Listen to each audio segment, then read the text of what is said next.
What is the difference between Rosetta Stone and TalkBox.Mom? Well, Rosetta Stone is a computer software program that you have to sit in front of the computer to watch, or they have an app as well. But the problem with that is it's one single person learning words. With TalkBox.Mom, it is an immersive program for the whole family. So you can learn right along with your kids. And what's fun about TalkBox.Mom is they are using phrases right off the bat that you know your kids say all the time, like, I want a snack.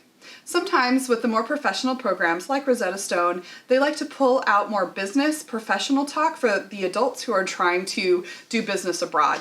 So learning phrases like how to hail a taxi or schedule a meeting aren't applicable to children.